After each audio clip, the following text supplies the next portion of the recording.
নমস্কার বন্ধুরা, আজ বিপ্লবী বীর সাভারকরের জন্মদিন।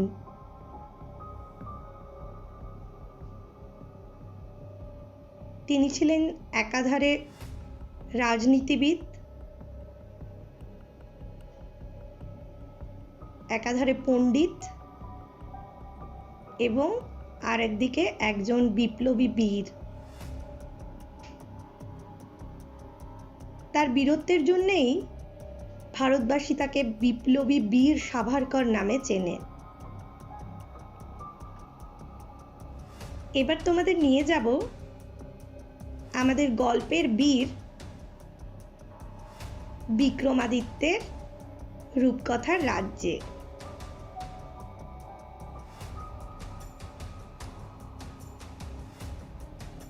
রাজা বিক্রমাদিত্য মাঝে মাঝেই ছদ্মবেশ ধারণ করে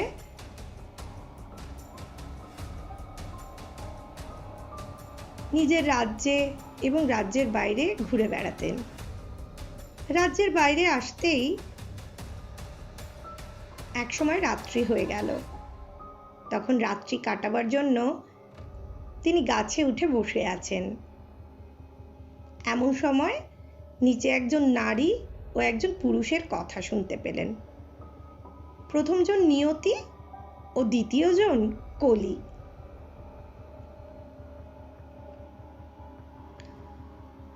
কলি নিয়তির কাছে খুবই আক্ষেপ করছেন। কলির বক্তব্য এইরকম যে আমি তার প্রাধান্য বিস্তার করতে এসে দেখলাম সেখানে পথের বাধা রয়েছে। কিছুতেই আমার প্রাধান্য এই বিশ্ব চরাচরে আমি বিস্তার করতে পারছি না। আর সেই বাধা হলেন স্বয়ং রাজা বিক্রমাদিত্য।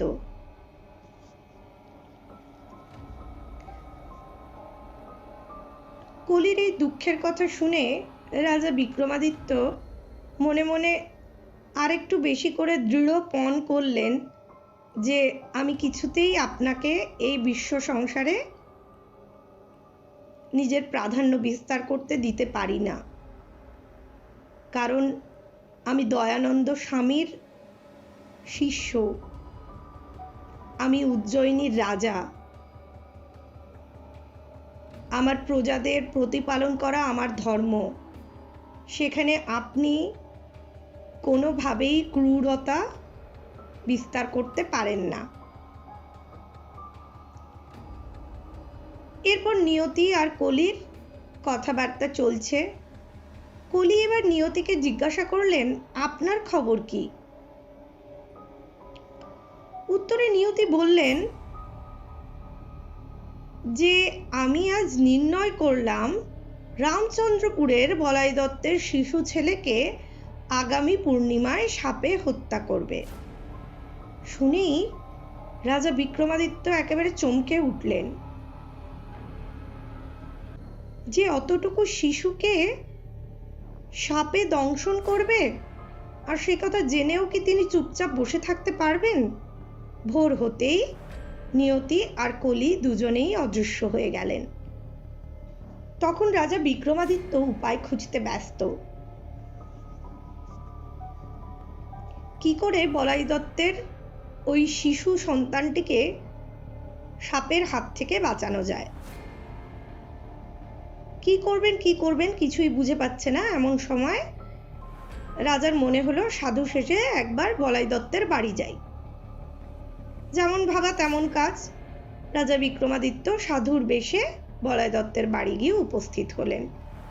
সাধুকে দেখে বলাই দত্ত অনেক আদর যত্ন করলেন, কিন্তু সাধু বিক্রমাদিত্য বলাই দত্তকে বললেন, আপনার সন্তানের ভাগ্য যাচাই করে দেখলাম, আগামী পূর্ণিমায় তাকে সাপে হত্যা করবে। বলাই দত্ত ধনী লোক, তিনি লোহার ঘর করে সন্তানের সুরক্ষার বন্দোবস্ত করলেন। সেদিনের মতো রামচন্দ্রপুর থেকে রাজা বিক্রমাদিত্য বিদায় চাইলেন। বলাই দত্ত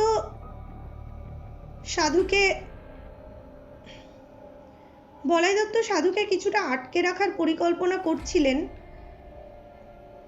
কিন্তু রাজা বিক্রমাদিত্য তাকে জানালেন, যখনই আপনার প্রয়োজন হবে আপনি উজ্জয়িনীর রাজসভায় গিয়ে আপনার কুশল মঙ্গল এবং বিপদ যাই ঘটুক না কেন সেই কথা জানিয়ে আসবেন, ও কথা আমার কানে ঠিক পৌঁছে যাবে। তখন বলাই দত্ত কিছুটা নিশ্চিন্ত হয়ে রাজা বিক্রমাদিত্যকে প্রস্থানের জন্য অনুমতি দিলেন। কিন্তু লোহার ঘর করেও কিছুতেই কোনো কাজ হলো না। যথাসময়ে সর্পদংশনে তার শিশুপুত্রের মৃত্যু হলো। তখন বলাই দত্ত ছুটলেন উজ্জয়িনীর রাজসভায়, সেখানে গিয়ে সব জানিয়ে আসলেন এবং নিজের বাড়িতে ফেরত এসে সেই সন্তানের মৃতদেহ নিয়ে শোক করতে থাকলেন। রাজা শুনে তক্ষুনি রামচন্দ্রপুরের উদ্দেশ্যে রওনা দিলেন। বিক্রমাদিত্য যখন এসে পৌঁছলেন তখন এত বড় কাণ্ড দেখে তিনিও আর নিজেকে শান্ত রাখতে পারলেন না। তবু সান্ত্বনা দিয়ে বলাই দত্তকে বললেন, চিন্তা করবেন না, আমি আপনার পুত্রকে ঠিক বাঁচিয়ে দেব। এরপরে রাজা বিক্রমাদিত্য খুঁজতে খুঁজতে আবার সেই গাছের কাছে আসতেই সেখানে তিনি অপেক্ষা করতে থাকলেন। আবার রাত্রি হলো, তিনি গাছে উঠে রাত কাটাচ্ছেন, এমন সময় আবার কলি ও নিয়তিকে তিনি দেখতে পেলেন।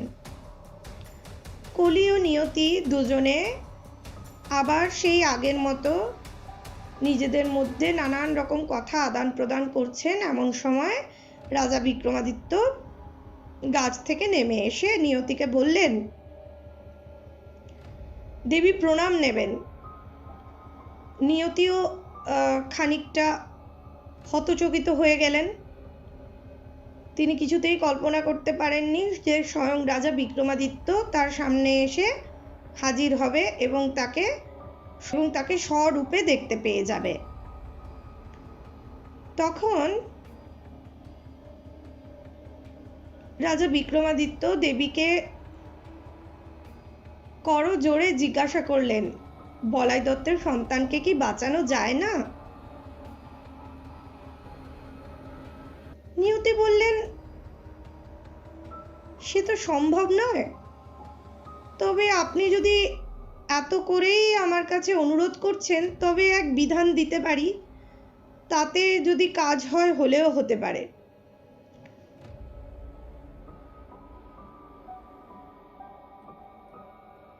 তখন রাজা বিক্রমাদিত্য দেবীর উদ্দেশ্যে বললেন, সে যত বড় কঠিন পরীক্ষাই হোক না কেন আমি তাতে রাজি আছি, কিন্তু ওই ছোট্ট শিশু সন্তানটিকে আপনি প্রাণদান করুন। তখন নিয়তি বললেন, একজন মারা যখন গেছে তখন অন্য কেউ যদি স্বেচ্ছায় নরক যন্ত্রণা ভোগ করতে যায় তাহলে হয়তো এই শিশুপুত্রের প্রাণ ফেরত আসতে পারে। তখন রাজা বিক্রমাদিত্য একেবারে অবলীলায় বললেন, দেবী আমি রাজি আছি, ওই ছোট্ট শিশুর প্রাণের বিনিময়ে যদি আপনি আমাকে নরক যন্ত্রণা ভোগ করতে বলেন তবে সে আমার কাছে অনেক বেশি কাঙ্ক্ষিত এবং অনেক বেশি সহজ, কিন্তু এইটুকু ছোট্ট মানুষকে আমি পৃথিবী ছেড়ে চলে যেতে দিতে পারি না। আর যখন তার পিতা আমার নিজের কাছে এসে আশ্রয় চেয়েছে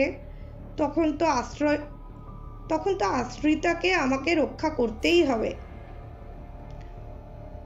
উত্তরে নিয়তি এবং কলি দুজন দুজনের দিকে তাকিয়ে প্রসন্ন চিত্তে রাজার দিকে তাকালেন এবং বললেন, রাজা তুমি ধন্য, তোমাকে নরক যন্ত্রণা ভোগ করতে হবে না।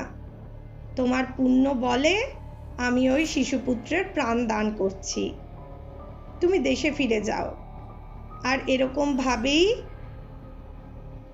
সন্তান রূপে নিজের প্রজাদেরকে শাসন করতে থাকো। বলে নিয়তি আর কলি অদৃশ্য হয়ে গেলেন এবং রাজা বিক্রমাদিত্য সেরকমই সাধুর বেশে যখন রামচন্দ্রপুরে এসে পৌঁছলেন, তখন দেখছেন যে বলাই দত্তের বাড়িতে একেবারে আনন্দের হিল্লোল পড়ে গেছে। তার ছোট্ট শিশুটি যেমন খেলা করত, কতদিন আগে এসে দেখে গেছে, সে তখন মায়ের কোলে বসে ততোধিক দুষ্টুমি করছে।